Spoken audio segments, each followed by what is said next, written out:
ai ina gida aka ce min ka ce in zo na ce to bari in zo in ji lafiya amma ba su mulkalawa shi ka san Allah yana kaddarawa bayan sa abin da ya hukunta musu tun suna cikin mahaifiyarsu haka ne to kaddara tana iya canjawa idan wani abu ya taho gagari ne misali yanzu mu dauka kamar garin nan Allah ya hukunta cewa wannan garin in ka zo nan zai faɗo maka zai faɗo ma da kai din ko saboda bakin ku na malamai akwai kyau in ka ce ya faɗo min garin kuma ya faɗan fa ya faɗa wani dai ko kuma kai din ya faɗa ma Allah duk kyautar da yake wa bayi bai taɓa musu kyauta da abin da ya fi yalwa ya fi dacewa irin haƙuri ba.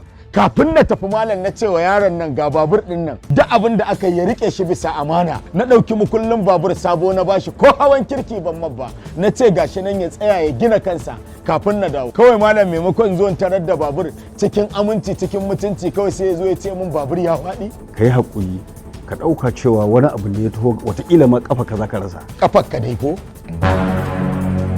Shi kansa mashin ɗin da yake tayar mata da hankali a kai, ai mashin ɗina ne. Wajen ta zan je. Asali ma takardun mashin ɗin nan fa suna hannuna ban ma bashi ba. Godiya nake, alamun zumunci. Don haka ne malam yanzu ka raɗa rawani yanzu ka tafi gidan gwamna ka ce ka zo gurinsa za ka yi mai nasiha. Tun daga gyar za a ce, hai, oya!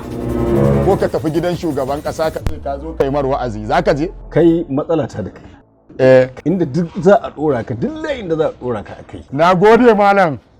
Na gode. Rayuwa ta yi masa daɗi, ai yare ina kowa. Rayuwa ta yi masa mando,